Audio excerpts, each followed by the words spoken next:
আলাইকুম ভিউয়ার্স। এই মুহূর্তে আমি দাঁড়িয়ে আছি বাংলাদেশ হাই কমিশনে প্রেস মিনিস্টার হিসেবে নিযুক্ত হয়েছেন আকবর হোসেন। তো আমরা ওনার কাছ থেকে জানতে চাইব উনি প্রথমবারের মতো প্রেস মিনিস্টার হিসাবে লন্ডন সহ বাংলাদেশ হাই কমিশনে যোগ দিয়েছেন। ওনার প্রত্যাশা কী এবং আমাদের কমিউনিটির উদ্দেশ্যে আপনি প্রথমে কি বলবেন? ধন্যবাদ আমাকে। আমার এটা তো একটা নতুন দায়িত্ব। আমি প্রায় ২২ বছর সাংবাদিকতা করেছি। এর মধ্যে ২০ বছর আমি কাজ করেছি বিবিসিতে।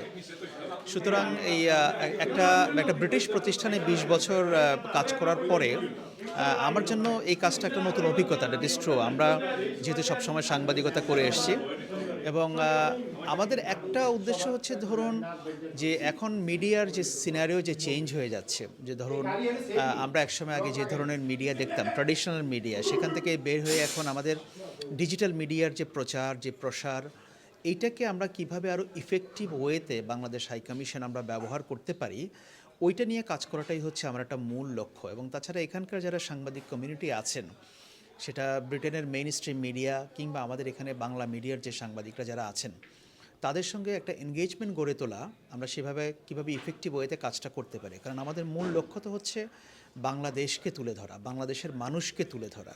সুতরাং ওইটা মিডিয়ার মাধ্যমে আমরা কিভাবে করতে পারি এবং কিভাবে কার্যকরভাবে করতে পারি, এটাই হচ্ছে আমাদের মূল লক্ষ্য এবং আমি সেই চেষ্টাটাই করব। একটি হচ্ছে যে হাই কমিশনের অ্যাকচুয়ালি অনেকগুলা প্রোগ্রাম থাকে, আর সেই প্রোগ্রামে অনেকেই অভিযোগ করে থাকেন আমাদের কলিগ যারা যারা অনেকেই দাওয়াত পান না, প্রেস রিলিজ পান না। সেই বিষয়টা আপনি কীভাবে দেখবেন? আরেকটি হচ্ছে হাই কমিশনে অনেক ধরনের ঘোষণা থাকে, মনে করেন কনসুলার সার্ভিসের অনেকগুলো আপডেট থাকে, সেইগুলো অনেক আমাদের যারা কমিউনিটি তারাও জানে না। সেইগুলো কত সহজে সুন্দর করে আপনি তুলে ধরবেন, এই সম্পর্কে একটু জানতে চাই।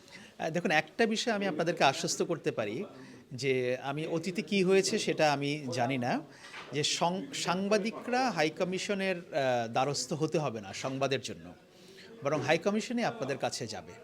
আমি যেহেতু মিডিয়ার দেখার দায়িত্বটা আমার আছে, আমাকে দিয়েছেন বাংলাদেশ সরকার, সুতরাং আমার দায়িত্বটা হচ্ছে আপনাদের কাছে পৌঁছানো দ্রুততার সাথে, নির্ভুলভাবে।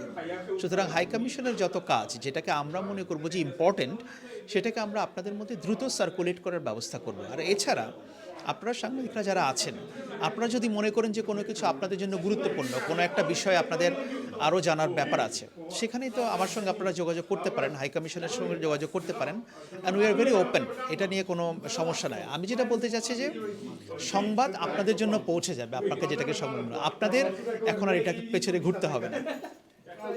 আপনার কাছে কি মনে করেন আগের কোন ডাটা আছে কিনা, এখানকার যারা পত্রপত্রিকা আছে, টেলিভিশন আছে, তাদের ইমেল বা ডাটা আছে কিনা, বা সেই ধরনের সহযোগিতা আপনার চান? দেখুন, আমি বাংলাদেশে ২০ বছর সাংবাদিকতা করলেও, যেহেতু একটা ব্রিটিশ প্রতিষ্ঠানের হয়ে সাংবাদিকতা করেছি, এখানকার অনেক সাংবাদিকের সঙ্গে আমার এককভাবে 1-to-1 যোগাযোগ আছে। সেটা আমি বাংলাদেশে থাকতেই আমার আছে। এবং নতুন এখানে আসার পরে যেহেতু কমিউনিটি একটু বড়, অনেকের সঙ্গে আবার বাড়তি নতুনভাবে পরিচয় হচ্ছে। কিন্তু আমি যেটা বলছি যে আমি আগে থেকে কিন্তু অনেকের সঙ্গে 1-to-1 আমার একটা যোগাযোগ আছে।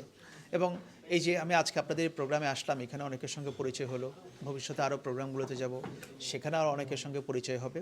এবং আমার ধারণা যে আমি অত্যন্ত দ্রুততার সাথে এই কাজটা, যে আরও এই সাংবাদিক কমিউনিটি যারা আছে তাদের সবার সঙ্গে পরিচয় হওয়া এবং তাদের সবাইকে একটা আস্থায় নিয়ে কাজ করা, এটা করতে পারবো বলে আমি আশা করি, এবং একই সঙ্গে আপনাদের সাপোর্টটাও প্রয়োজন।